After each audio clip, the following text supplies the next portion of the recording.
Dear students, आज हमारा जो नया टॉपिक है that is lysosomes. In Greek lyso mean digestive and soma mean body.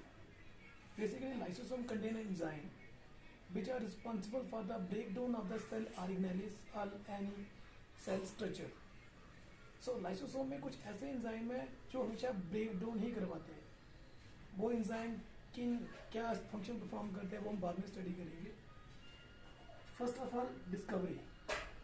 तो lysosome was first of all discovered by Christian D. Duke in 1955 through fractional technique, and basically he had discovered it accidentally. Actually, the Novikov in 1956 discovered it under electron microscope, and he is the same person who coined the term lysosome. Now, regarding the structure, lysosome जो है वो single membrane bounded cell organelles है। तो unlike the plasma membrane, जब बाकी आप structure study करते हो माइटोकॉन्ड्रिया, न्यूक्लियस, वहाँ पे double membrane bonded cell organelles है, लेकिन लाइसोसोम जो है वो single membrane bonded cell organelles है, and it contain about 50 hydrolytic enzymes. तो इसके अंदर about 50 hydrolytic enzymes होते हैं। Lysosome is also called as suicidal bag.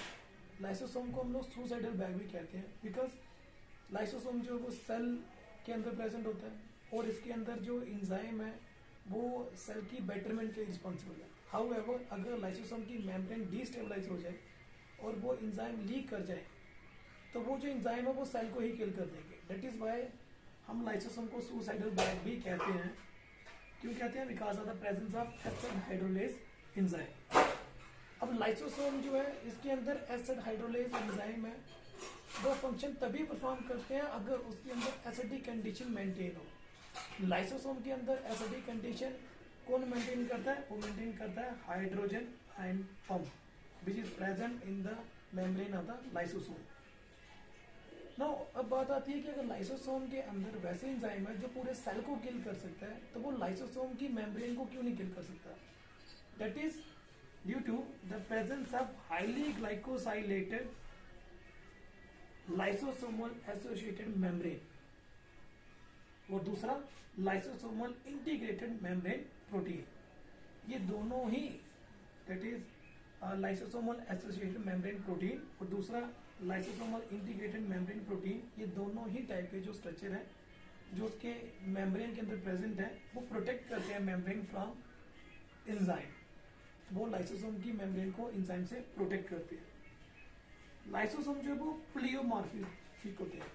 Pleomorphic क्या होता है? Different shape, different size. तो depending upon the need lysosome जो है वो कुछ बड़े होते हैं, कुछ छोटे होते हैं, कोई ओवल शेप होगा, कोई स्फेरिकल शेप होगा। Due to the different morphology we call it as कि लाइसोसोम जो है वो प्लियोमॉर्फिक है।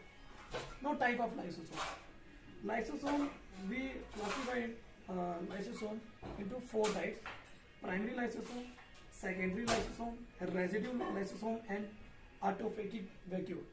As you can see from the figure, primary lysosome वो वाला है जो अभी बर्ड ऑफ हुआ फ्रॉम द एंडोप्लाज्मिक रेटिकुलम और गोल्गी ऑपरेटस। जो गोल्गी ऑपरेटस से अभी बन के आया, उसमें एंजाइम है। तो क्या होता है कि प्लाज्मा मेम्ब्रेन के अंदर अगर कोई फूड मटेरियल जा रहा है तो लाइसोसोम उस फूड वैक्यूल के साथ फ्यूज कर जाएगा और लाइसोसोम के एंजाइम जो है उस फूड वैक्यूल के जो अंदर फूड प्रेजेंट है उसे डाइजेस्ट कर जाएंगे। जितना भी खाना डाइजेस्ट हो गया वो साइटोप्लाज्म में चला जाएगा और बाकी जो बच गया उसे बोलते हैं रेजिड्यूल। क्या बोलते हैं? रेजिड्यूल। तो वो रेजिड्यूल जो है वो प्लाज्मा मेम्ब्रेन से बाहर थ्रो आउट कर दिया जाएगा through the process of exocytosis. So इसमें 3 टाइप ऑफ की आ जाती है। पहली टाइप जो अभी लाइसोसोम बन के है, that is the primary lysosome. दूसरी टाइप जो फूड वैक्यूल की फ्यूजन से बना, उसे बोलते हैं सेकेंडरी लाइसोसोम।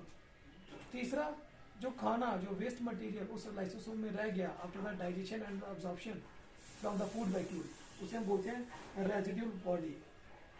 और फोर्थ वन है ऑटोफेगिक वैक्यूल।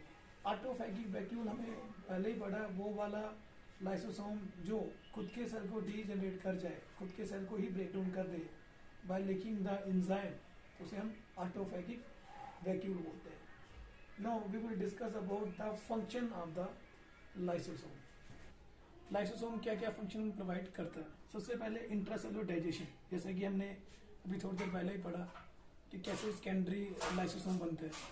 तो वो जो सेकेंडरी लाइसोसोम बना उसका मेन काम क्या है, इंट्रासेलुलर डाइजेशन करना। इसी तरीके से लाइसोसोम जो है वो अपने एंजाइम को बॉडी के बाहर, मतलब सेल के बाहर भी एक्सोसाइटोसिस की टेक्निक से बाहर भेजते हैं, so that extracellular digestion can be take place. Body defence, अगर कोई हार्मफुल बैक्टीरिया, जो कोई पैरासाइट, कोई वायरस सेल के अंदर एंटर करता है, तो लाइसोसोम क्या करता है, उसे इंकल्फ करता है ताकि उसकी ब्रेक डाउन कर दे और सेल को प्रोटेक्ट करे, सेल को डिफेंड करे।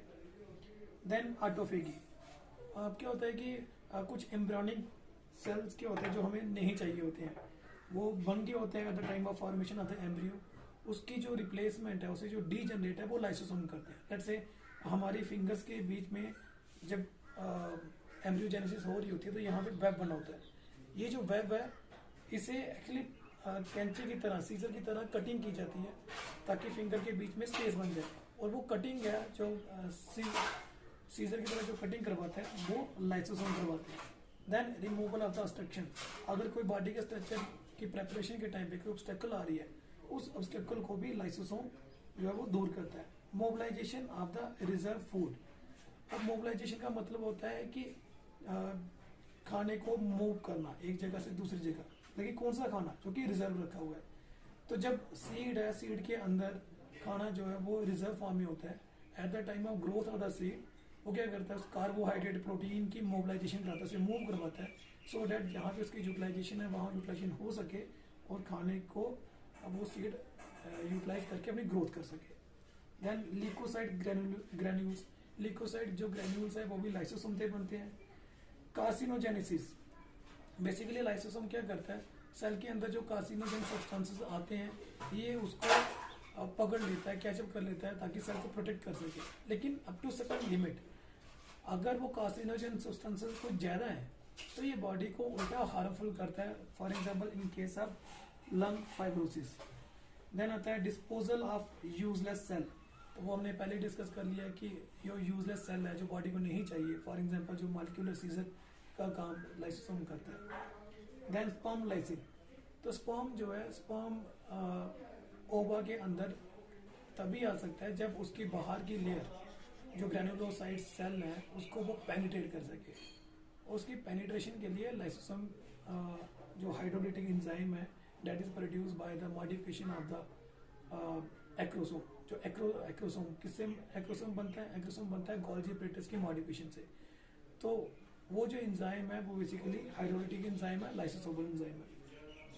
देन इंट्रासेलुलर स्क्वेंजिंग, कुछ ऐसे ऑर्गेनिज्म जो लॉन्ग लिव, जिनकी लाइफ साइकिल काफ़ी लंबी होती है, तो वहाँ के सेल जो है वो जैसे ही उसके ऑर्गेनेलिस एजिंग प्रोसेस में जाने लगते हैं तो लाइसोसोम क्या करता है, पुराने वाले सेल ऑर्गेनेलिस को तोड़ देता है और नए वाले सेल ऑर्गेनेलिस वहाँ पे उसे रिप्लेस कर देते हैं। जो पुराने वाले सेल ऑर्गेनेलिस को तोड़ने का काम है वो लाइसोसोम का काम है, सो डैट सेल के अंदर जो भी ऑर्गेनेलिस है वो रीन्यू होते रहे और उस ऑर्गेनिज्म की जो लाइफ स्पैन है वो बढ़ती रहे। तो these are some of the functions of lysosome. Hopefully आपको टॉपिक का समझ आ गई होगी। एक बार फिर से आप वीडियो को देखिएगा, अगर कोई क्वेश्चन है वो आप पूछ सकते हैं।